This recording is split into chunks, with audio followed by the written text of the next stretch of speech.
एक बार फिर मैं आपका स्वागत करता हूं। जैसा कि हम पिछले वीडियो में पढ़ चुके हैं त्रिकोणमिति के पार्ट 1 के बारे में। उस पार्ट 1 में मैंने आपको बताया कि हमारे पास 6 त्रिकोणमिति अनुपात होते हैं। फिर उसके बाद हमने 2 प्रकार के नियम देखे। एक देखा हमने उल्टे का नियम, जो मैं आपको बता चुका हूं एग्जाम्पल के द्वारा। अब हम देखते हैं पड़ोसी का नियम। अब पड़ोसी के नियम में आपको सबसे पहले पता होना चाहिए, मैं आपको 90 डिग्री के कोण तक के बारे में बताऊंगा, यानी 10th क्लास तक का मैटर बताऊंगा इसमें मैं आपको। अब हम मान लेते हैं कि साइन थीटा और कोस थीटा दोनों दशहरे में जाते हैं 90 रुपए लेकर। मैं बोलूंगा 90 रुपए, लेकिन जब मैं लिखूंगा तो मैं उसके ऊपर डिग्री लगाऊंगा। इस बात का आप ध्यान रखना। साइन थीटा और कोस थीटा दोनों 90 रुपए लेकर दशहरे में जाते हैं। अब मान लेते हैं दशहरे में 90 रुपए लेकर जाएंगे तो वह खर्चा भी होगा, तो ध्यान देना। अगर मान लेते हैं साइन 10 रुपए खर्च करता है, कितने रुपए? 10 रुपए खर्च करता है, तो ऑब्वियसली बात है 90 रुपए में से 10 रुपए हम कम करते हैं तो कितने रुपए बचे? 80 रुपए। अब वो 80 रुपए कौन खर्च करेगा? कोस, क्योंकि साइन के साथ दशहरे में कौन गया है? कोस। तो बाकी 80 रुपए कौन खर्च करेगा? कोस खर्च करेगा। इस खर्चे में दोनों ही संतुष्ट रहेंगे, तो बीच में हम क्या लगाते हैं? बराबर।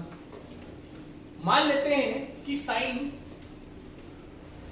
40 रुपए खर्च करता है, तो बचे हुए 50 रुपए कौन खर्च करेगा?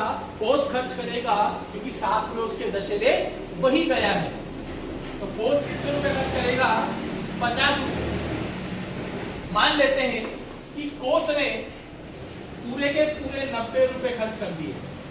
ध्यान रखना, मैं बोलूंगा रुपए में, लेकिन लिखते समय में डिग्री लगाऊंगा। तो मान लेते हैं कोस ने कितने रुपए खर्च किए? पूरे के पूरे 90 रुपए। तो अब बताइए साइन के पास कितने रुपए बचे?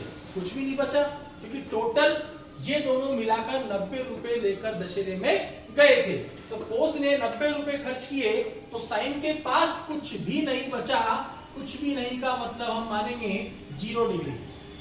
इसी प्रकार से अब हम इसको समझ सकते हैं इस प्रकार से। मान लेते हैं साइन ने 0 रुपए खर्च किए, मतलब साइन ने 1 रुपया भी खर्च नहीं करा, तो पूरे के पूरे 90 रुपए कौन खर्च करेगा? कोस। मान लेते हैं साइन ने 30 रुपए खर्च किए। कितने रुपए? 30 रुपए खर्च किए, तो हमारे पास कितने रुपए बचे? 60 रुपए। तो वो 60 रुपए कौन खर्च करेगा? कोस खर्च करेगा। मान लेते हैं साइन 45 रुपए खर्च करता है, तो सिंपल सी बात है कोस भी कितने रुपए खर्च करेगा? 45। मान लेते हैं साइन 60 रुपए खर्च करता है, तो कोस भी कितने रुपए खर्च करेगा? 30 रुपए। मान लेते हैं साइन पूरे के पूरे 90 रुपए खर्च करता है, तो कोस के लिए कुछ नहीं बचा, मतलब 0 डिग्री। अब आपको सिंपल सी बात है, आपको साइन के मान याद होने चाहिए। अगर आपको साइन के मान याद होंगे तो इसके मान ऑटोमेटिकली याद हो जाएंगे, यानी आप इसके मान बना सकते हो। साइन 0 का मान होता है 0, साइन 30 का मान 1/2, साइन 45 का मान 1/√2, साइन 60 का मान √3/2 और साइन 90 का मान 1। ध्यान देना, अगर साइन 0 का मान 0 है तो कोस 90 का मान भी 0 होगा। अगर साइन 30 का मान 1/2 है तो कोस 60 का मान भी 1/2 होगा। अगर साइन 45 का मान 1/√2 है तो कोस 45 का मान भी 1/√2 होगा। अगर साइन 60 का मान √3/2 है तो कोस 30 का मान भी √3/2 होगा। अगर साइन 90 का मान 1 है तो कोस 0 का मान भी 1 होगा। तो अगर आपको साइन के मान याद हैं तो आप कोस के मान आसानी से पड़ोसी के नियम से निकाल सकते हैं। जैसे मान लो मैंने आपसे कोस 30 का मान पूछा, एग्जाम्पल के रूप में हम समझते हैं।